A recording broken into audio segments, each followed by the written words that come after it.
आज आज एकादशी आहे आणि आजच्या एकादशीचं नाव आहे पांडव निर्जल एकादशी.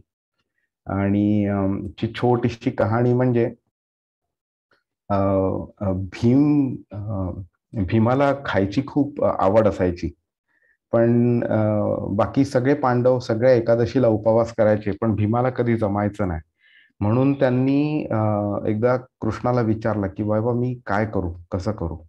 त्यावेळी कृष्णाने त्याला सांगितलेलं की ही पर्टिक्युलर एकादशी जी आज आहे, फक्त तू ह्या एकादशीला जरी उपवास केलास, तू अगदी पाणी न पिता, खायचं नाही प्यायचं नाही काही नाही, पाणी पण नाही प्यायचं, तर तुला बाकीच्या एकादशींना उपवास केल्यावरती जे फळ मिळेल ते फक्त ह्या एकादशीला उपवास संपूर्णपणे जर केला तर ते तुला फळ त्यातनं मिळेल.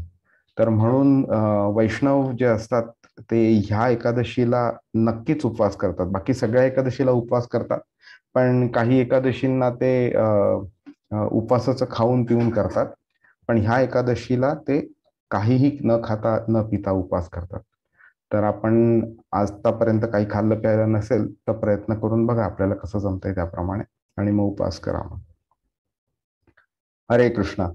तर आपण एक छोटंसं उदाहरण पण घेतलेलं की बाबा सगळं क्रिकेटची मॅच चालू आहे आणि सगळे एकमेकांसमोर आलेले आहेत, बॅट्समन बॉलर वगैरे, आणि नंतर बॅट्समन बोलतो की बाबा आता मला नाही, मला खेळायचं नाहीये म्हणून वगैरे. तर ही ती अवस्था झालेली आहे. तर आपण अजून एक महत्वाचा पॉइंट पण बघितलेला की महाभारत हे एक नाटकीयरित्या सगळं घडवलेलं गेलं आहे.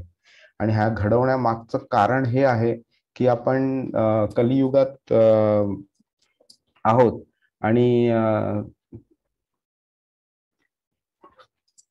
आणि कलियुगामध्ये माणसाची बुद्धी, माणसाची प्रवृत्ती ही आध्यात्मिक गोष्टींकडे त्याचा कल कमी असणार आहे आणि भौतिक गोष्टींकडे कल जास्ती आहे आणि असणार आहे. हे 5000 वर्षापूर्वी जेव्हा श्रीमद भागवतम लिहिलं गेलं त्यावेळी त्याच्यात हे सगळं लिहिलेलं. आणि अशा लोकांना फिलॉसॉफी अगदी थिअरीच्या रूपामध्ये प्रेझेंट केली तर ती त्यांना समजेन अशी होते आणि ती डिस्कार्ड पण होऊ शकते. त्यामुळे अशा लोकांना जर असं काही घडवून आणलं नाटकीयरित्या तर त्यांना ते इन्सिडेंटच्या रूपाने त्यांना ते व्यवस्थित समजू शकतं आणि लक्षात राहू शकतं. तर ह्या कारणाकरता महाभारत हे घडवलं गेलेलं आणि गर्ग संहितामध्ये आपल्याला ह्याचं संपूर्णपणे वर्णन दिसतं ह्याचं की कोणत्या. पण एकच प्रश्न गुरुजी, पण तेव्हा कलियुग नव्हतं, राईट? बरोबर. कलियुग चालू होणार आहे आणि त्यावेळी माणसं कशी असणार आहेत हे तर त्रिकालज्ञ आहेत ना, व्यास ऋषी आणि बाकी सगळे ब्रह्मा वगैरे, हे त्यांना हे माहिती आणि ही सायकल चालूच राहते. तर त्यामुळे काय म्हणतात, आपण चेस खेळतो ना, त्यावेळी 10 मूव्ज नंतर आपल्याला काय करायचं आहे आपल्याला माहिती आहे. त्याप्रमाणे त्याच्या आधी आपण आत्ताच एक अशी मूव्ह करतो की ज्यामुळे त्या 10 मूव्ह नंतर आपल्याला त्याचा फायदा होतो. तर हे सगळं मुद्दामून द्वापार युगात घडवून आणलेलं अशा वेळेला की जेव्हा द्वापार युग संपेल, कलियुग चालू होईल, त्यावेळी कलियुगातल्या लोकांना त्याचं कसं वागायचं आणि कसं वागू नये हे घटनेद्वारे हे त्यांना समजू शकतं म्हणून. तर हे सगळं त्याच्याकरता घडवलेलं. आणि आता महाभारताचं, अच्छा कोणाचं आवाज म्यूट करता येईल का, म्हणजे स्पीकर ऑन असेल तर. हा, तर हे चालू होणार आहे आणि त्याच्याकरता मग ज्या गोष्टी कराव्या लागतायत, तर 3 गोष्टी कृष्ण भगवद्गीतेत सांगतो की आपल्याला हे करायचं आहे, त्यामुळे त्याच्याकरता तो अवतार घेतो. तर पहिली गोष्ट म्हणजे परित्राणाय साधूनाम, म्हणजे जे साधू लोक आहेत त्यांचं प्रोटेक्शन करणं, त्यांचं संगोपन करणं आणि त्यांना सांभाळणं, त्यांना आणि त्यांची जी त्यांना ज्या कारणाकरता पृथ्वीवरती आणलेलं आहे ते कारण त्यांना पार पाडता यावं ह्याच्याकरता जे पण फॅसिलिटीज अरेंज कराव्या लागतात ते करणं. दुसरं आहे जे विनाशयाचे दुष्कृता, म्हणजे दुष्कृत लोक जी आहेत ज्यांचा कल ह्या साधू लोकांना त्रास देण्याकरता असतो आणि त्यातनं आनंद मिळवण्याचा असतो, अशा लोकांचा नाश करणं. आणि ह्या दोघांनाही गायडिंग प्रिन्सिपल मिळावे, काही फिलॉसॉफी मिळावी म्हणून धर्म संस्थापनार्थ आहे, म्हणून धर्माचे जे संस्थापन करायचं असतं त्याकरता जो उपदेश करावा लागतोय तो आता भगवद्गीतेद्वारे कृष्ण करतोय. तर या 3 कारणांकरता मेनली कृष्ण येतो. मेनली अजून काही कारणं आहेत जी भगवद्गीतेत सांगितली नाहीयेत, पण इतर आपल्या पुराणांमध्ये वगैरे सांगितले, भागवतम मध्ये वगैरे सांगितलेली आहेत. तर पांडवांचं प्रोटेक्शन त्यांनी आतापर्यंत भरपूर केलेलं आहे, आणि कौरवांचं डिस्ट्रक्शन करणं आता गरजेचं आहे, आणि त्याच्याच बरोबर भगवद्गीतेचा उपदेशही करायचा आहे. तर ह्या तिन्ही सगळ्या गोष्टी या कुरुक्षेत्राच्या युद्धाद्वारे तो आता करणार आहे. आणि म्हणून त्यांनी मुद्दामून काय केलं की अर्जुनाला त्या स्थितीत आणण्याकरता, आणि म्हणजे त्या स्थितीत आल्यानंतर तो प्रश्न विचारू शकतो म्हणून मुद्दामून त्याचा जो रथ आहे तो द्रोण आणि भीष्म ह्यांच्या समोर, तो भीष्म द्रोण प्रमुखतः त्यांच्या समोर तो आणून ठेवतो. जर त्याला हवं असतं तर त्यांनी दुर्योधनाच्या समोर किंवा दुःशासनाच्या समोर किंवा कर्णाच्या समोर, कर्ण नव्हता पण ह्या दोघांच्या समोर तो आणू शकला असता, पण त्यांनी नाही केलं. कृष्णाने मुद्दामून तसं त्यांनी मुद्दामून द्रोण आणि भीष्मांसमोर आणलं त्यांनी, आणि म्हणून त्याला एक वेगळी अशी सहानुभूती, करुणा निर्माण झाली की हे माझे गुरुजन आहेत, हे माझे वयस्क लोक आहेत, माझे रिलेटिव्ह आहेत, मी ह्यांना कसं मारून. आणि म्हणून तो ते 4 प्रश्न मांडतो. आणि ते 4 प्रश्न मांडल्यावरती मग मुद्दामून कृष्ण त्याला अशा रीतीने बोलतो की त्याला ते अजून वाईट वाटावं, आणि त्यानंतर मग हे पुढचे जे आज आपण श्लोक शिकणार आहोत ते तो बोलेल.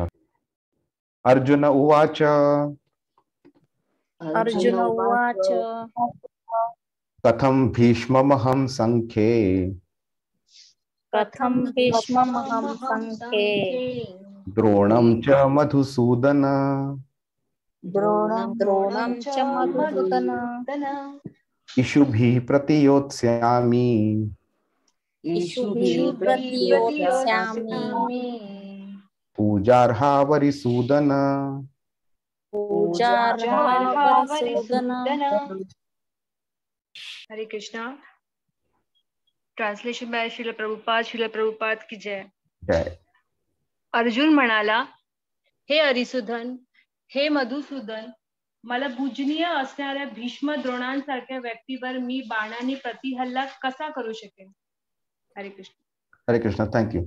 तर आता काय झालंय, कृष्णाने त्याला एक प्रश्न विचारलाय की बाबा कुतस्त्वा कश्मलमिदम, कुतस्त्वा हे कुठून आलं तुझ्याकडे.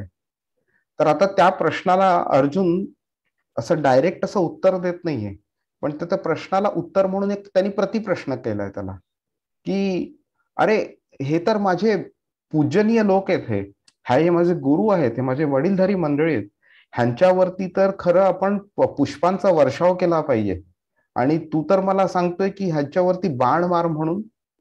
मी कसा बाण मारू शकेन त्यांना, मी त्यांच्यावरती असा हल्ला कसा करू शकेन. आता हा झाला त्याचा प्रतिप्रश्न. आणि ह्या श्लोकापासून 8व्या श्लोकापर्यंत अर्जुन आपला पाचवं जे कारण आहे ते मांडतो कृष्णासमोर. तर आतापर्यंत आपण 4 कारणं बघितली पहिल्या अध्यायामध्ये, म्हणजे त्याला असं करुणा आलेली त्याला, नंतर त्याला आनंद मिळणार नाही हे तो दुसरं त्याचं कारण होतं. तिसरं कारण होतं त्याचं की बाबा मला पाप लागणार आहे मला, आणि चौथं कारण म्हणजे संपूर्ण कुळ आणि कुळधर्माचा नाश होणार म्हणून. तर ह्या 4 कारणानंतर आता हे तो 5वं कारण देतोय, आणि ह्या 5व्या कारणामध्ये त्याचं निर्णय घेऊ शकत नाही, इनडिसिजन, हे त्याचं मेन हे कारण आहे त्याचं. आता आपण त्याच्याबद्दल अजून बघूया. तर आता झालंय कसं की जन्मापासून म्हणजे ती लोक द्रोणाचार्य आणि भीष्म आणि नंतर द्रोणाचार्य ह्यांच्या छत्रछायेखाली ते त्यांनी संपूर्ण शिक्षण घेतलंय, त्यामुळे त्यांचं संपूर्ण जे जीवन आहे ते त्यांच्या आशीर्वादाने, त्यांच्या प्रोटेक्शन मध्ये घडलेलं आहे त्यांचं जीवन. आता अशी लोक म्हणजे 100च्या पेक्षा अर्जुनाचं वय झालेलं आहे त्यावेळेला, आणि 100 वर्ष ज्या व्यक्तींच्या बरोबर आपण जीवन काढलं, ज्यांनी आपल्याला मार्गदर्शन केलं, ज्यांनी आपल्याला प्रेम दिलं, ज्यांनी प्रोटेक्शन दिलं, अशा व्यक्तीला आता आपण मारणार आहोत ही कल्पना सुद्धा आपल्याला करवत नाही. पण अर्जुन त्या स्थितीत होता जेव्हा त्याला ते करायला लागत होतं आणि म्हणून तो ते गहीवरून आलेला आणि त्याच्यावरती मग कृष्णाने अजून एकदा त्याला असं बोटाने त्याला पिन केल्यामुळे त्याला तो अजून हे निघालं, त्याचं अजून ते मनातनं निघालं की बाबा हे अशी लोक आहेत, मी त्यांना कसं मारू, मी त्यांना. आणि म्हणून तो कृष्णाकरता 2 शब्द वापरतो, आता 2 नावं वापरतो. आपण मागे डिस्कस केल्याप्रमाणे मधुसूदन, अरे कृष्ण आणि अर्जुन एकमेकांकरता अशी नावं वापरतात जे कॉन्टेक्स्टला अनुसरून आहे, स्थिती जी आहे त्याप्रमाणे त्या त्याला जे वेगळी वेगळी नावं आहेत त्याप्रमाणे ते एकमेकांसाठी नावं वापरतायत. आता आपण बघूया मधुसूदन आणि अरिसूदन ही 2 नावं अर्जुनाने कृष्णाकरता वापरली आहेत, मधुसूदन आणि अरिसूदन. तर मधु हा एक राक्षस होता आणि त्याला कृष्णाने मारलेला. आणि अरी म्हणजे आपले दुश्मन जे असतात ते. तर त्या अरी म्हणजे हे सगळे जे आपले जे वेगळ्या वेगळ्या प्रकारचे दुश्मन असतात. आता खरे दुश्मन कोणते आणि खोटे दुश्मन कोणते आपण नंतर भगवद्गीतेमध्ये पुढे गेल्यावरती आपण बोलू. पण इकडे अर्जुन कृष्णाला काय संबोधतोय, का संबोधतोय असं, की तू ज्या पण लोकांना मारले आतापर्यंत हे सगळे वाईट प्रवृत्तीची लोक होती आणि हे तुझे शत्रू होते. तर ह्या शत्रूंना तू मारलेला आहे. व्हेरॅज भीष्म आणि द्रोण ज्यांच्यासमोर तू माझा रथ आणून ठेवला, हे शत्रू नाही आहेत माझे, हे माझे गुरुजन आहेत, ही माझी वडीलधारी मंडळी आहेत. ह्यांची पूजा आपण खरं केली पाहिजे. पण इथे मला अशा परिस्थितीत आणलेलं आहे की ह्यांना मला मारावं लागतंय, बाणांनी वर्षाव करावा लागतो त्यांच्यावरती. तर तो कृष्णाला उलटा प्रतिप्रश्न करतोय की तू आतापर्यंत फक्त तुझ्या शत्रूंना मारलंय, तुझ्या आप्तस्वकीयांना कधी मारलं नाहीयेस, पण आता तू मला अशा ठिकाणी आणून ठेवलंय की तू मला आप्तस्वकीयांना मारायला लावतोयस तुम्हाला. आणि म्हणून तो मधुसूदन अरिसूदन ह्या नावाने त्यांना हाक मारतोय कृष्णा, अर्जुन त्याला. आणि बराच वेळा आपण बघतो की आपण पण अशा परिस्थितीमध्ये बराच वेळा येतो आपण की ज्यावेळी आपल्याला कळत असतं की एखादी गोष्ट समाजाच्या जे चौकट आहे त्याच्या बाहेरची आहे, पण तरी सुद्धा आपल्याला ती करावी लागते ती. कारण त्याच्यामध्ये समाजाचं जे लॉंग टर्म गुड म्हणतो आपण, ते लॉंग टर्म गुड समाजाचं त्याच्यामध्ये असतं. कधी कधी आपल्याला अशी वाईट अशी म्हणजे चुकीची अशी गोष्ट लगेच जाणवते की बाबा हे चूक आहे म्हणून वगैरे, पण तरी सुद्धा ती करावी लागते ती. आणि चाणक्य पंडितांनी एक शिकवण दिलेली आहे. त्यांनी सांगितलंय की एका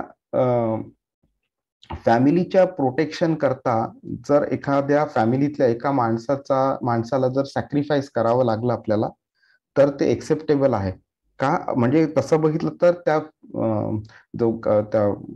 फॅमिलीतला जो मेंबर आहे त्याला सॅक्रिफाईस करणं तसं तर चांगलं नाही, पण फॅमिलीच्या प्रोटेक्शन करता ते आपल्याला करायला लागलं तर ते चालतं, एक्सेप्टेबल आहे ते. एका गावाला प्रोटेक्ट करण्याकरता जर आपण एखाद्या फॅमिलीला सॅक्रिफाईस करावं लागलं तर ते चालतं.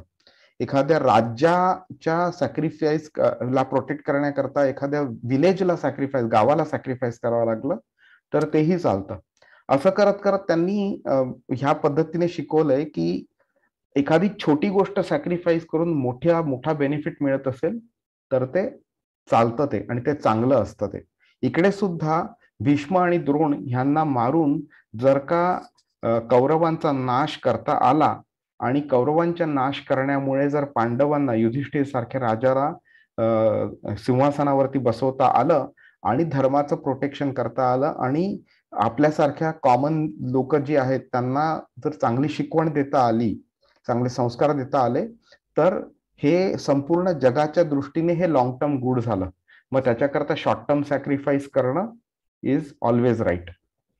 हे आपल्याला ह्या श्लोकांमधनं आणि भगवद्गीतेमधनं आपल्याला कळतंय आपल्याला. आपण आता 5वा श्लोक बघूया. तुम्हाला कुठेही काही प्रश्न असेल आणि मध्ये थांबवायचं असेल तर नक्कीच थांबवा मला. 5वा श्लोक बघूया.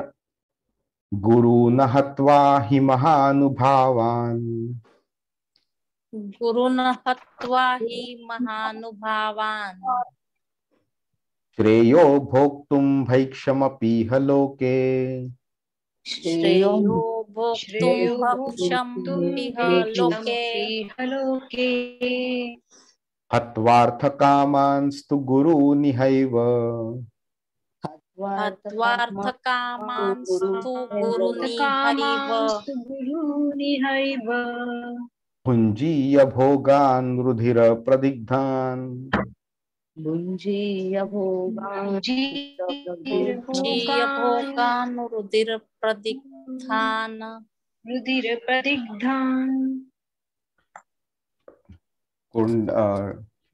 अनुवाद ट्रांसलेशन बाय श्रील प्रभुपाद की जय. जय. महात्मा सम असणाऱ्या माझ्या गुरुजनांना मारून जगण्यापेक्षा भिक्षा मागून जगणे अधिक श्रेयस्कर आहे. जरी त्यांना भौतिक लाभाची इच्छा असली तरी ते ज्येष्ठ आहेत. जर त्यांची हत्या केली तर आपले सर्व भोग रक्तरंजित होतील. हरे कृष्ण. थँक्यू. आता आधीच्या श्लोकामध्ये त्यांनी जो प्रश्न पाडलाय की बाबा मी ह्यांना कसं मारू शकतो, हे तर पूजा करण्याचे सारखे लोक आहेत. आता त्यालाच तो धरून तो पुढे अजून त्याचं कारणातलं एक पॉइंट मांडतोय की ह्यांना मारणं तर दूरची गोष्ट, हे तर माझ्या मनात येतच नाहीये, पण युद्ध जर मला सोडावं लागलं तरी चालेल. आणि युद्ध सोडून मी काय करीन, तर तो बोलतोय की ह्यांना मारून जगण्यापेक्षा भिक्षा मागावी लागली तरी चालेल. आता आपण एक साधी गोष्ट बघूया. जेव्हा दोन गोष्टींना आपण कम्पेअर करतो त्यावेळी आपण काय बोलतो, एक असते एक्स्ट्रीम चांगली आणि एक असते एक्स्ट्रीम वाईट. आणि दोन टोकाच्या गोष्टी घेतो आणि आपण त्यांना कम्पेअर करतो.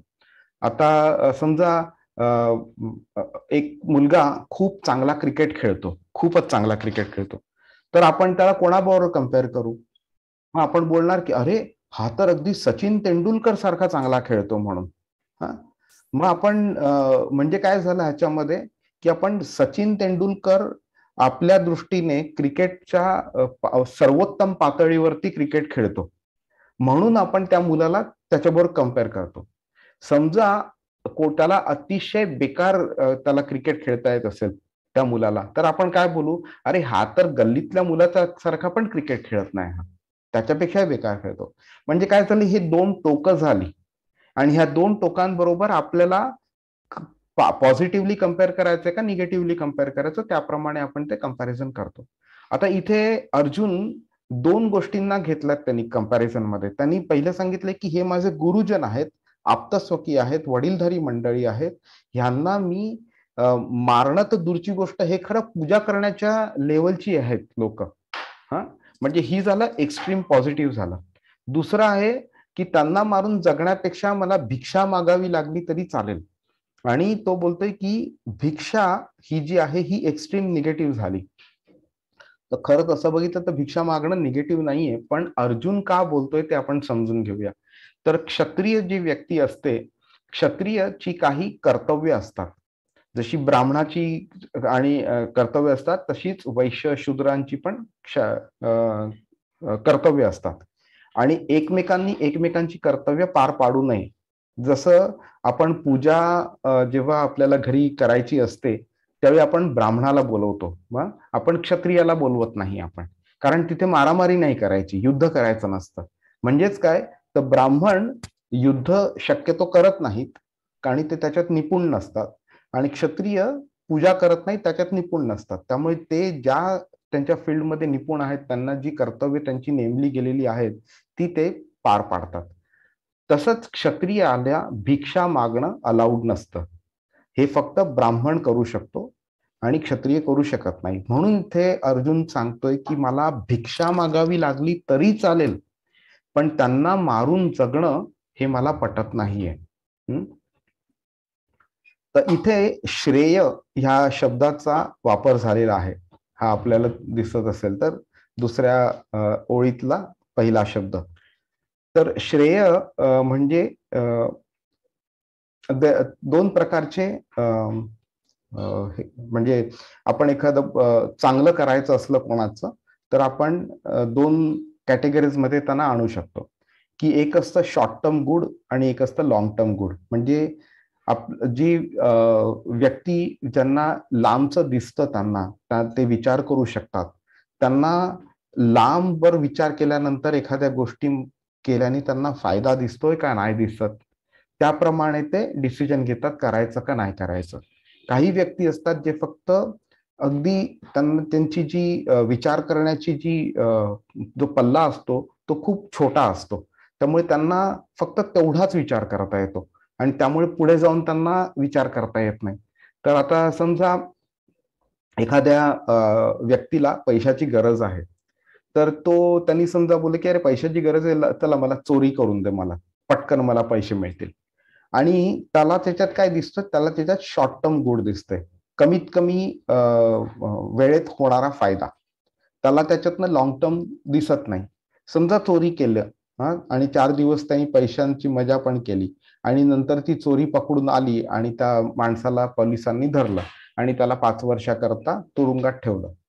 तर आता जर का 5 वर्षानंतर जर त्याला विचारलं की बाबा तुला आता काय वाटतं, चोरी केली ती चांगलं केलं का नाही, तर तो बोलेल नाही मी चुकलो, मी फक्त एक 100, 1000, 2000, 5000 रुपयाकरता मी चोरी केली, त्यातून थोडा फायदा झाला पण मला 5 वर्षाचं माझं नुकसान झालं म्हणून.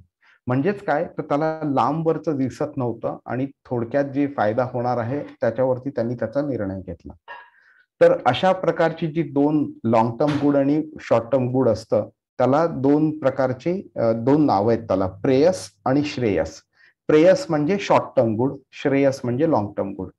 तर अर्जुन बोलतोय की मला त्याच्यातनं काहीही श्रेय दिसत नाही, म्हणजे मला कोणतंही लॉंग टर्म गुड दिसत नाहीये त्याच्यातनं.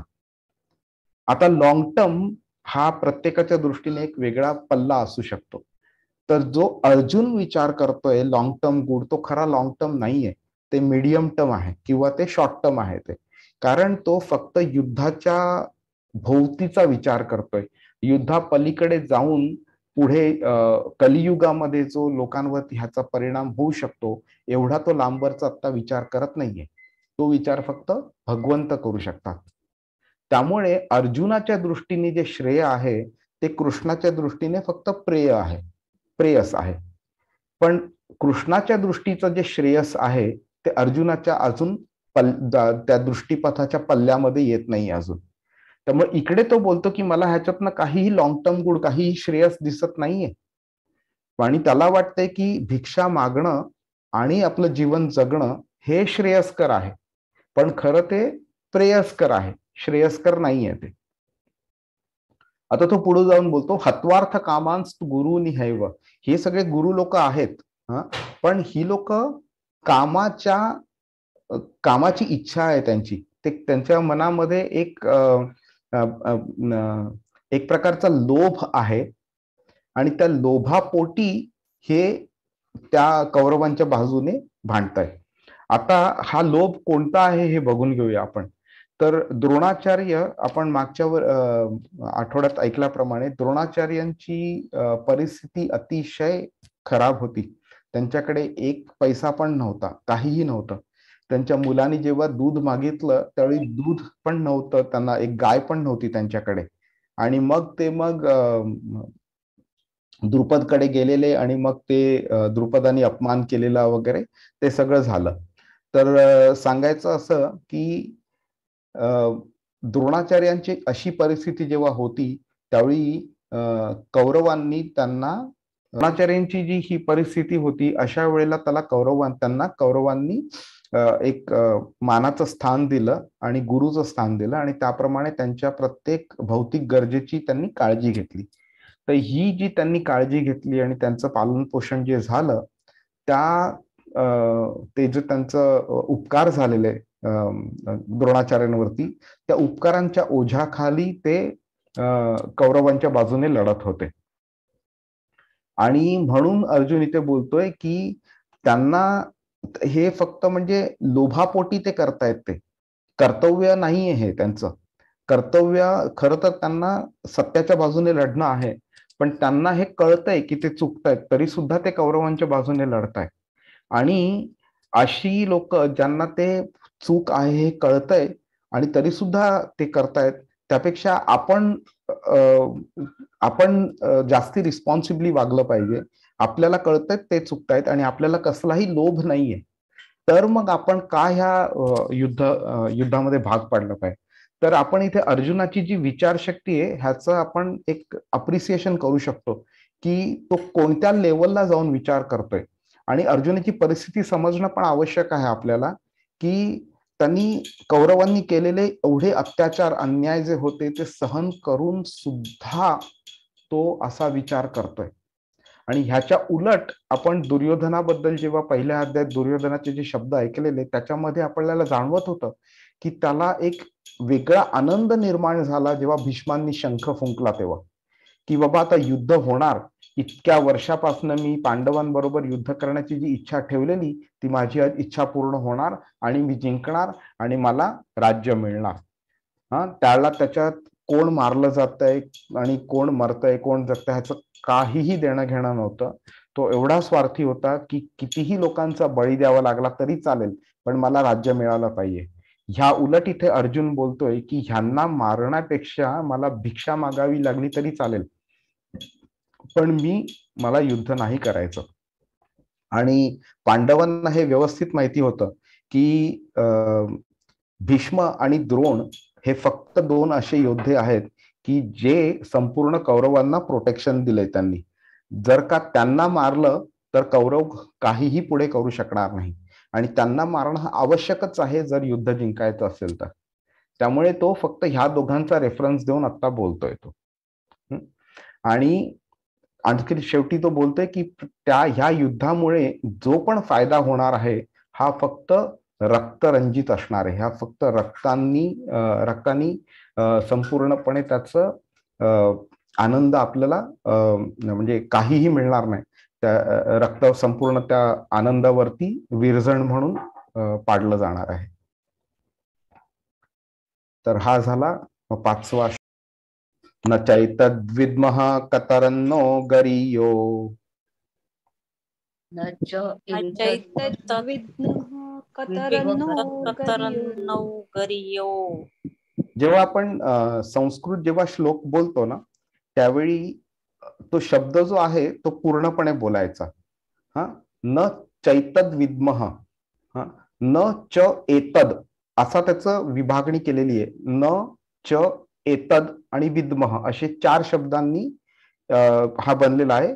पण चैतद्विद्मः आता एकत्र बोलला गेलेला आहे. म्हणजे तो जो श्लोक जेव्हा बोलला गेला त्यावेळी तो अशा प्रकारे बोलला गेला, त्या एका शब्दाचं तो उच्चारण एकदम केलेलं. तर आपण पण बोलताना तसंच बोलायचं आपण. न चैतद्विद्मः कतरन्नो गरीयो. न चैतद्विद्मः कतरन्नो गरीयो. यद्वा जयेम यदि वानो जयेयुः. यद्वा जयेम यदि वानो जयेयुः. यानेव हत्वा न जिजीविषामः. यानेव हत्वा न जिजीविषामः. तेव स्थिता प्रमुखे धार्तराष्ट्रः. तेव स्थिता प्रमुखे धार्तराष्ट्रः.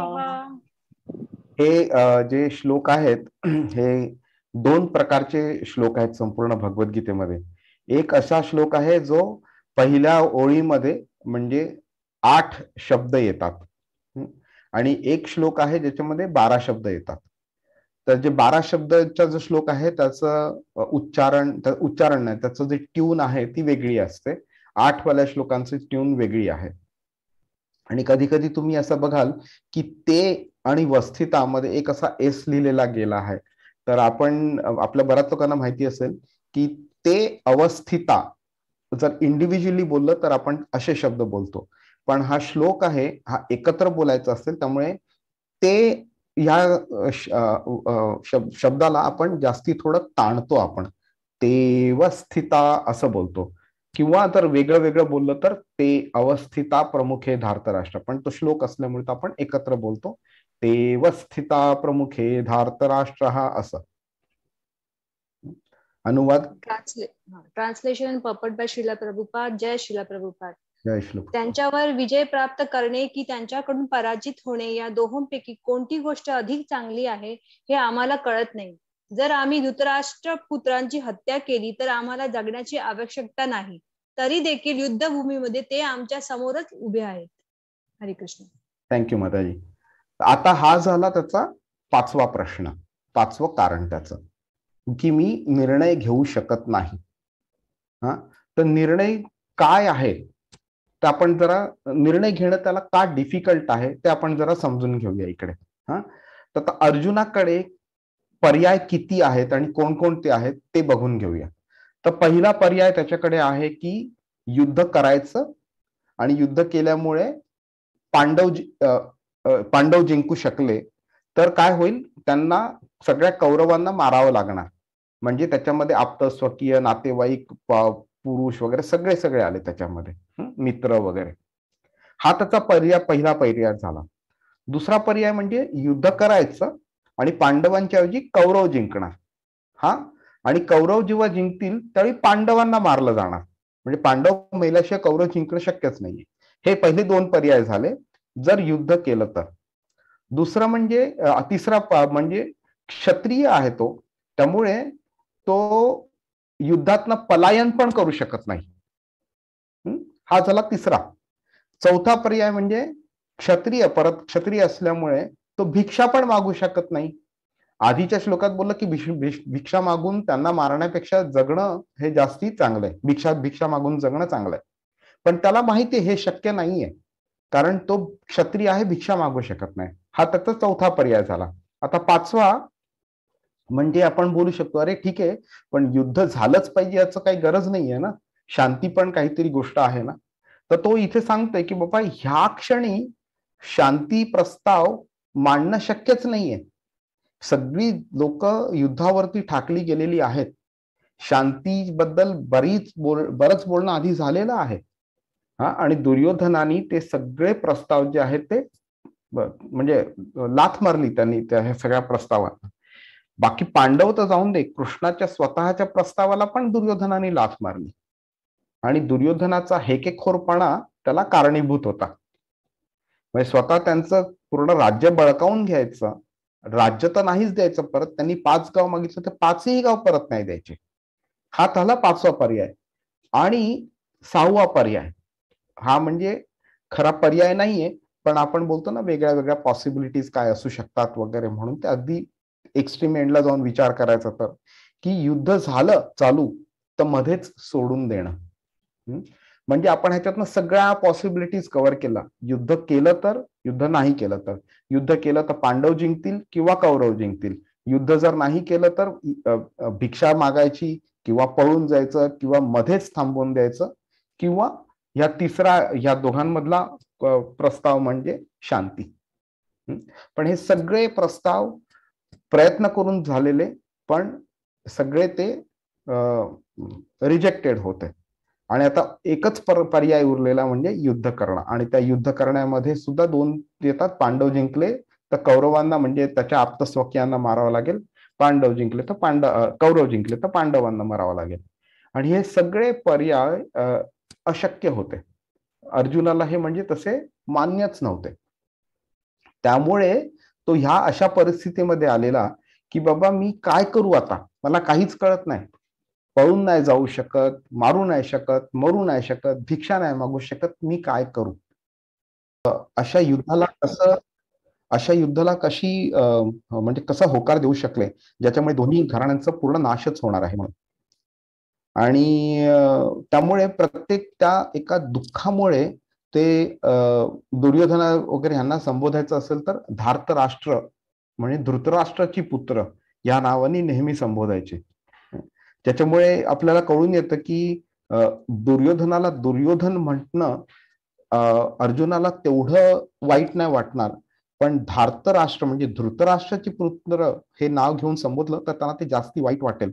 आणि म्हणजे वाटायचं आणि त्यामुळे ते त्याप्रमाणे त्याला संबोधायचे, आज घ्यायची म्हणून. पण तेवढं शक्य नाही, तर मी आता फक्त ही 2 श्लोक घेतो, 7वा आणि 8 7वा एस्पेशली. हा आपण भरपूर आधी बऱ्याच वेळा ऐकला असेल आणि हा श्लोक काय म्हणतात त्याला, की हा भगवतीचा हा एक टर्निंग पॉइंट आहे. आणि आत्तापर्यंत कसं होतं, कृष्ण आणि अर्जुनाचं जे नातं होतं हे एका मैत्रीचं नातं होतं, किंवा अगदी जास्तीत जास्त झालं की राजा आणि अर्जुन कृष्णांनी सारथी बनला अर्जुनाचा, म्हणून ते एक नातं होतं. पण आता ते नातं जे आहे ते पूर्णपणे बदलणार आहे 7व्या ह्या श्लोकापासून. आणि हे नातं बदलणं का आवश्यक होतं ते पण आपण बघूया, आणि हे नातं बदलल्यानंतर काय परिणाम होतो त्या रिलेशन वरती, आणि भगवद्गीता कशी चालवते ते पण आपण बघूया.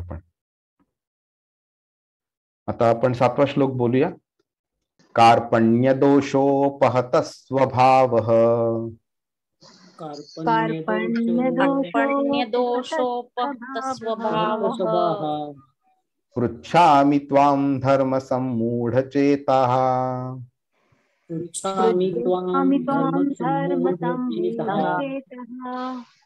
यच्छ्रेयस्यान्निश्चितं ब्रूहि तन्मे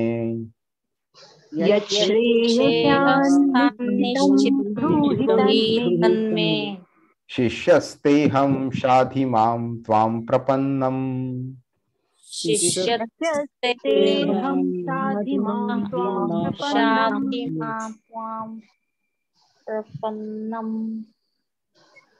translation and purport by Srila Prabhupada. जय श्रीला प्रभुपाद. माझ्या दुर्बलतेमुळे मी माझ्या कर्तव्याबद्दल गोंधळून गेलो आहे आणि माझी मनःशांती नष्ट झाली आहे. अशा स्थितीत माझ्यासाठी निश्चितपणे सर्वात श्रेयस्कर काय आहे याबद्दल मी तुम्हाला विचारित आहे. मी तुमचा शिष्य आहे आणि तुम्हाला शरण आलो आहे. कृपा करून मला उपदेश करा. हरे कृष्ण. हरे कृष्ण. या ट्रान्सलेशन मधनच आपल्या अनुवादातनच आपल्याला लगेच कळून येतं की हा श्लोक आधीच्या सगळ्या श्लोकांपेक्षा किती वेगळा आहे म्हणून. आतापर्यंत अर्जुन काय करत होता, तर अर्जुन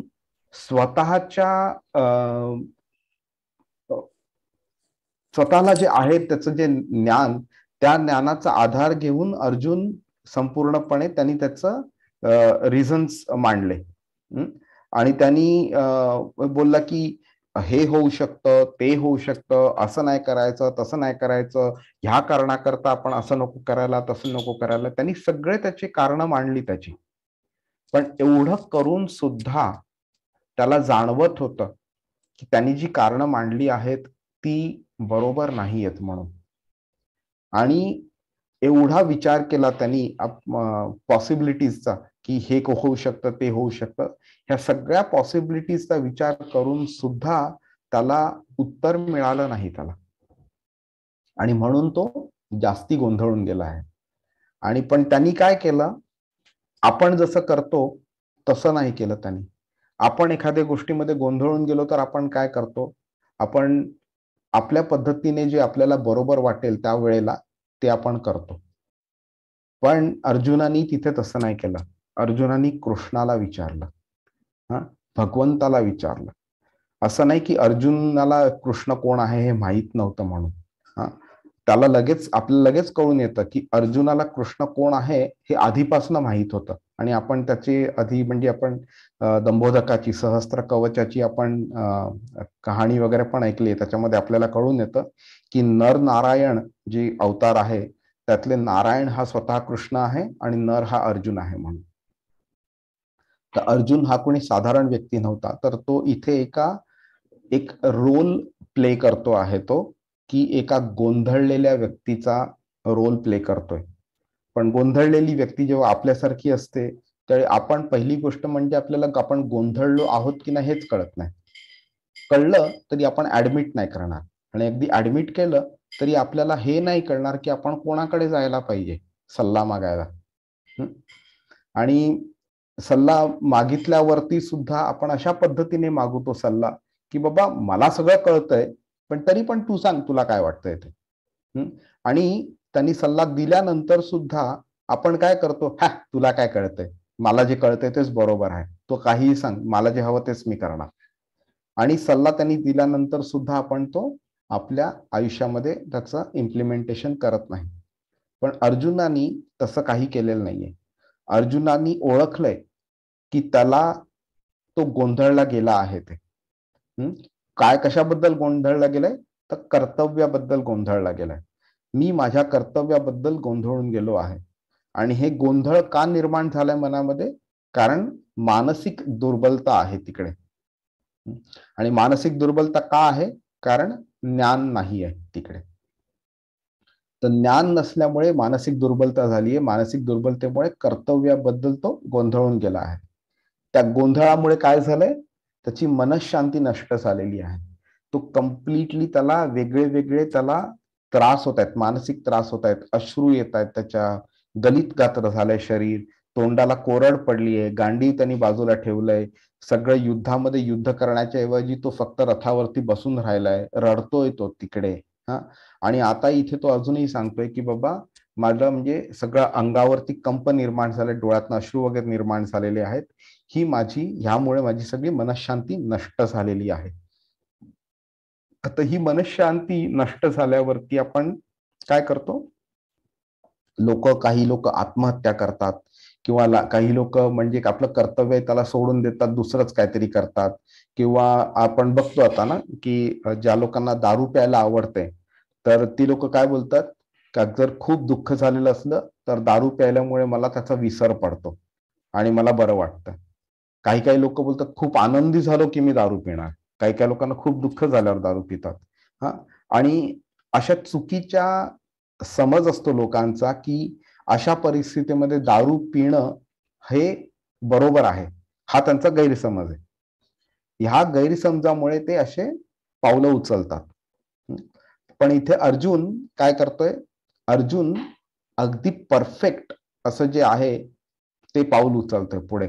त्यामुळे तो काय करतोय, तो कृष्णाला विचारतोय मी काय करू बाबा, मला सांग तू आता म्हणून. आणि हे जे आहे हे एकदम perfect solution to every problem, की कृष्णाकडे हात जोडणं आणि बाबा विचारणं की बाबा तू मला गाईड कर ह्याच्यामध्ये पुढे काय करायचं ते. आणि कृष्ण कसं आपल्याला कोणत्या पद्धतीने गाईड करेल ते त्याचं तो बघेल, पण तो गाईड करणार हे नक्की. आणि आपण मनापासून हात जोडून त्याला सांगावं की बाबा मला गाईड दे, गाईड कर म्हणून, मला तू काय आहे, काय करायला पाहिजे, काय नाही करायला पाहिजे ते तू सांग मला. हे बेस्ट सोल्युशन आहे.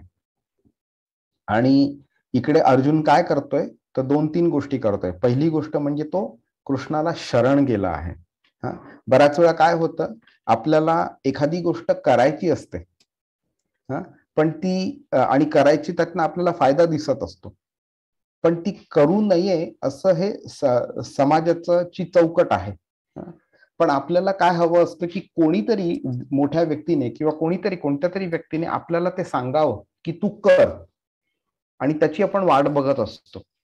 आणि त्यांनी कोणीतरी सांगितलं मग नंतर आपल्याला कळतं, बघ माझ्या मनात जे होतं तेच त्यांनी पण सांगितलं, म्हणजे मी करणं हे बरोबर आहे. पण आपल्या मनाविरुद्ध कोणी सांगितलं तर मग आपण अजून 4 जणांना विचारायला जाऊ की बाबा मला हे करायचंय, पण अमुक एक व्यक्ती बोलते असं नको तसं कर म्हणून.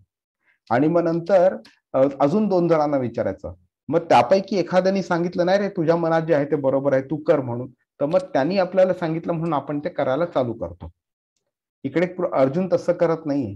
अर्जुन बोलतोय की ही सगळी कारणं आहेत माझी, पण मला कळत नाहीये मी बरोबर आहे का चूक आहे ते. तू मला सांग, तू जे सांगशील त्याप्रमाणे मी करेन. आणि हे आपल्याला 18व्या अध्यायात नंतर कळतं. नष्टो मोह स्मृतिर्लब्धा करिष्ये वचनम तव, तो बोलतो तू जे सांगितलं आहेस त्याचप्रमाणे मी करणार, ह्याचं मी तुला वचन देतो. तू जे सांगितले आहे ते सर्वमेतदृतं मन्ये यन्माम वदसी केशव, 10व्या अध्यायामध्ये तो ते 13व्या श्लोकात बोलतो, 14व्या श्लोकात. सर्वमेतदृतं मन्ये, तू जे काही सांगितलं आहे ते संपूर्णपणे सगळ्याच्या सगळं मी संपूर्ण सत्य म्हणून मी एक्सेप्ट करतो आणि त्याप्रमाणे मी करणार. मी तू जे सांगितल्या व्यतिरिक्त मी काही करणार नाही, हे अर्जुन त्याला प्रॉमिस करतो. आणि हे सगळं करताना 2 गोष्टी आपल्याला लक्षात घ्यायला पाहिजेत की अर्जुन कृष्णाला शरण गेला आहे. तिकडे तो स्वतःचा अहमपणा त्यांनी ठेवला नाहीये. आणि ह्याच पद्धतीने आपल्याला एका गुरुच्या समोर जायचं असतं. आपण बोलतो की बाबा गुरुची आवश्यकता काय आहे, सगळं तर मला माहिती आहे, पण ते किती चुकीचं आहे हे आपल्याला कळून येतं आपल्याला. आता भौतिक गोष्ट कोणती शिकायची झाली, कोणाला डॉक्टर बनायचं असलं, कोणाला इंजिनियर बनायचं असलं, कोणाला ग्रॅज्युएट बनायचं असलं, काही बनायचं असलं, तर त्याला कोणत्या तरी टीचरकडे जावंच लागतं, कोणत्या तरी शाळेत जावंच लागतं. तसंच आध्यात्मिक ज्ञानाबद्दलही तसंच आहे. तुम्हाला एखादं ज्ञान हवं आहे आध्यात्मिक, तर तुम्हाला गुरु करावाच लागतो. आणि ह्याच गोष्टीला परंपरा म्हणतात. एवं परंपरा प्राप्तम इमम राजर्षयो विदुः. कृष्ण दुसऱ्या श्लोकामध्ये 4व्या अध्यायात बोलतो की ह्या परंपरेतनं ज्ञान प्राप्त करणं is the most perfect method ज्ञान प्राप्त करण्याची. आणि अर्जुन आता तेच करतोय. आणि ते करताना तो स्वतःच्या गुरुपुढे, कृष्णापुढे अहमपणा दाखवत नाही, तो त्याला संपूर्णपणे शरण गेलेला आहे इकडे. हा श्लोक एवढा डिटेलमध्ये जाऊन बोलू शकतो की तासभर सुद्धा त्याच्यावरती कमी पडेल. पण आता आपण ह्या श्लोकाला इथेच थांबू आणि आपण 8वा श्लोक बघूया. आणि बरं ठीक आहे, आपण 8वा श्लोक चालू करूया.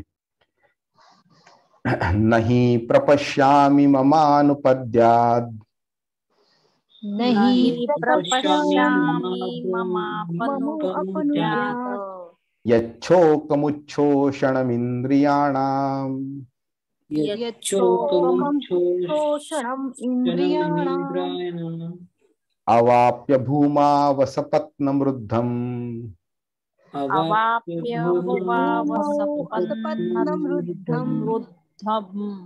राज्यं सुराणामपि चाधिपत्यम्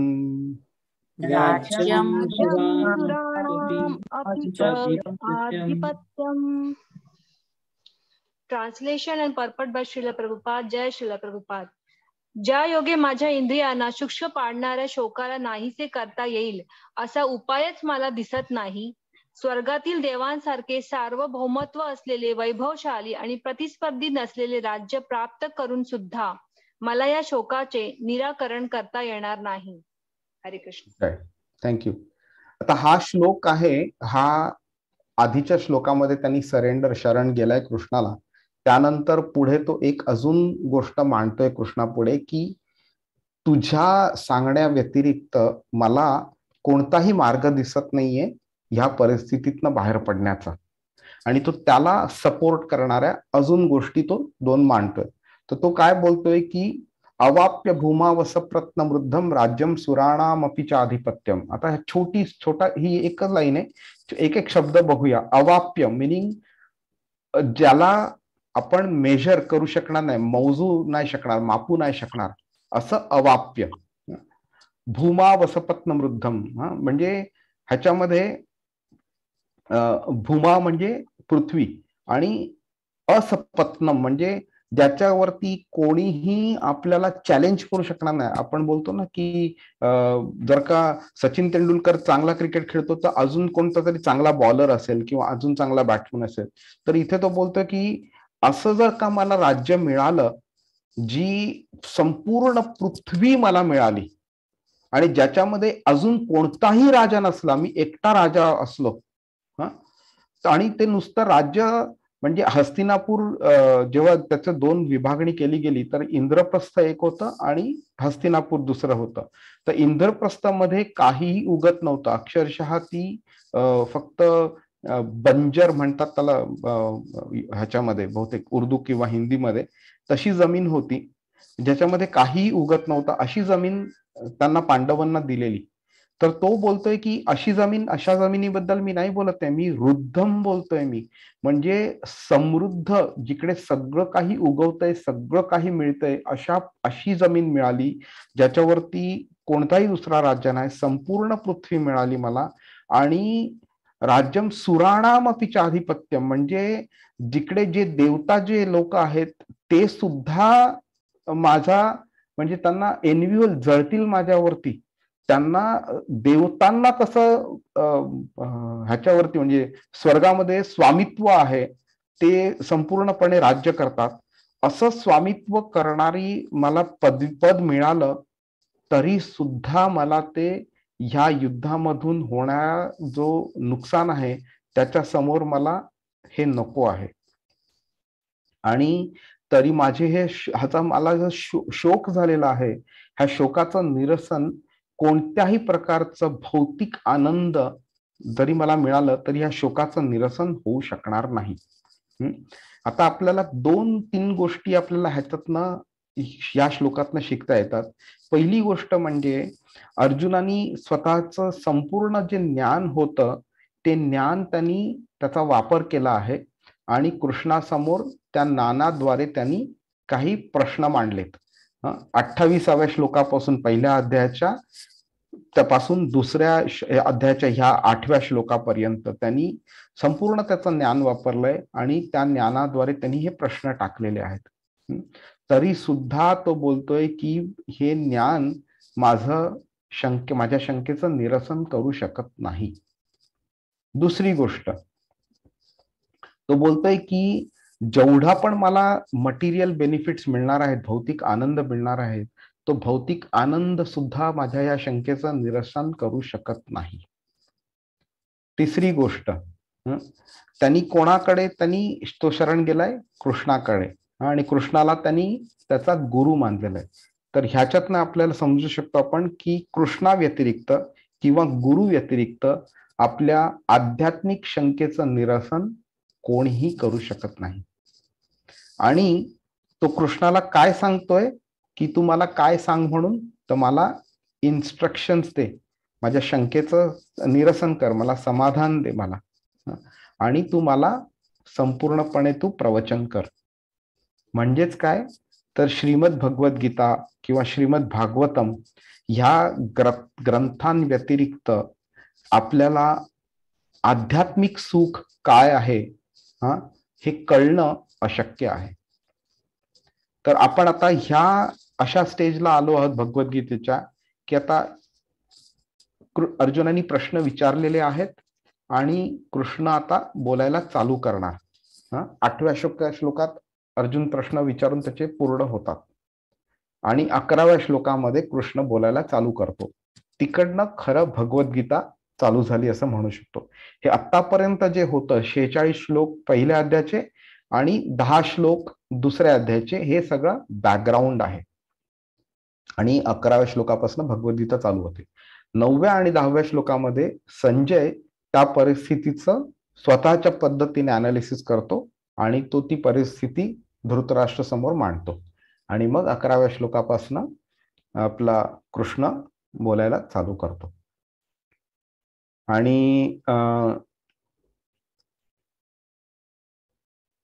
हा जो श्लोक आहे ह्याच्यामधून आपण अजून एक करू शकतो की जो क्षत्रिय असतो तर क्षत्रियच्या दृष्टीने यश जे आहे त्या यशाचं मोजमापन कसं करता येतं तर ते ह्या श्लोकातून आपण कळतं.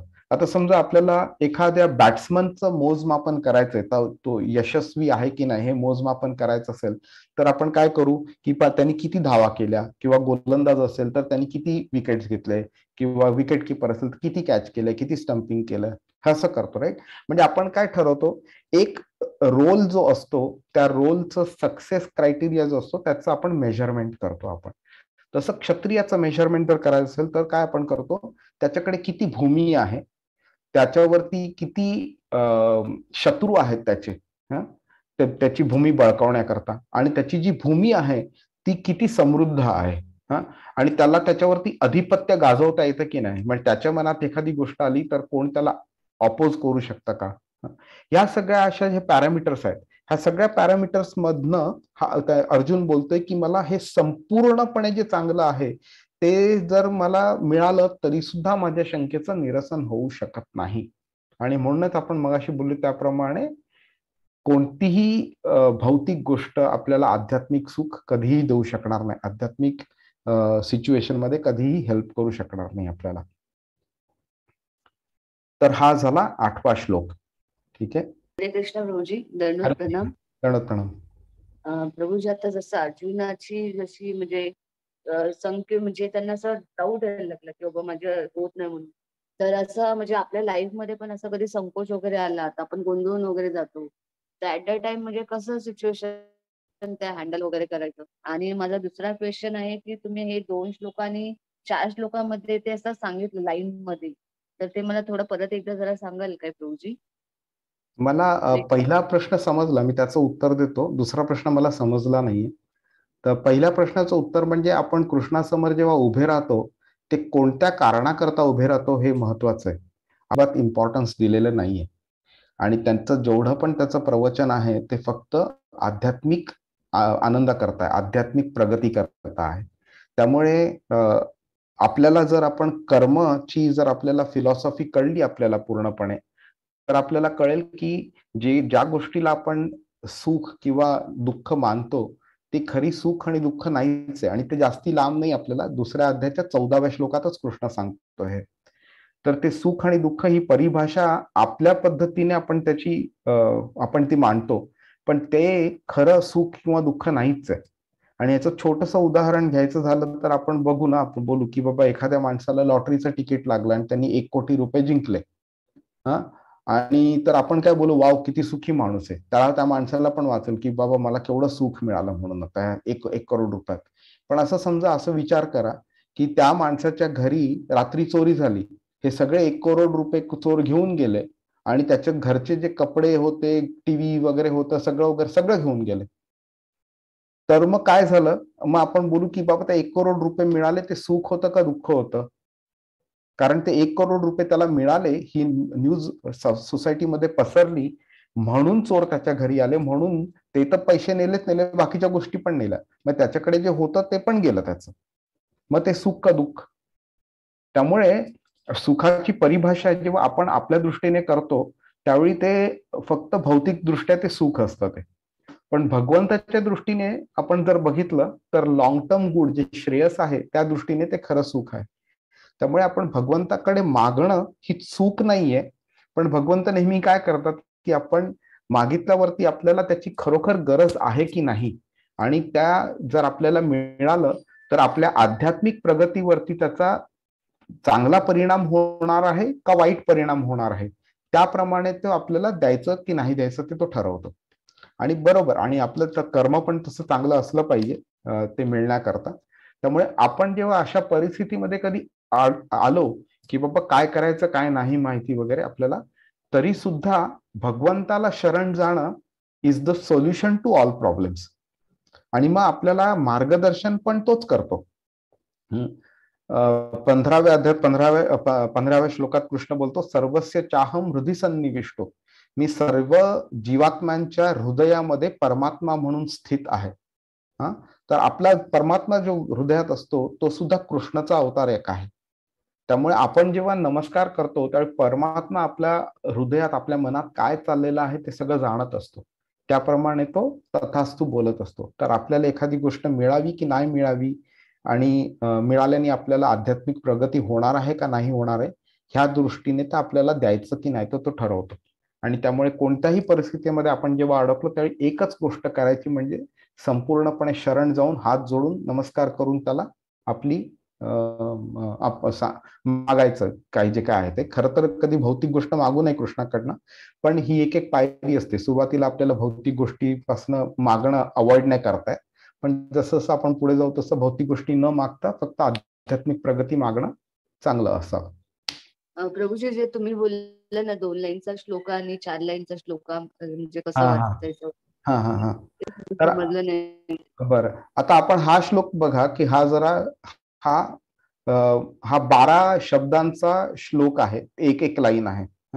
आणि हे जे श्लोक आहेत ना, आता आधीचा बघूया, नाही हा पण नाही, हा बघा, हा श्लोक छोटा आहे. हा 8 आणि 8 असे 16 शब्द पहिल्या लाईनीमध्ये आहेत.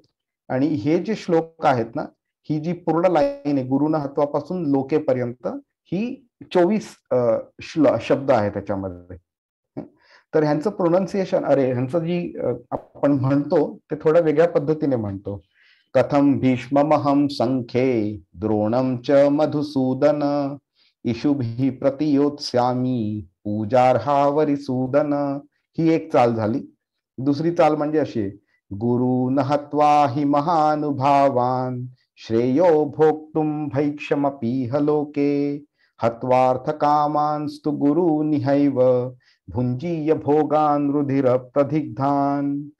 हे असे ते 2 प्रकारे आपण बोलतो. आणि हे फक्त 2 प्रकारचेच श्लोक आहेत पूर्ण भगवद्गीतामध्ये. Hare Krishna, Krishna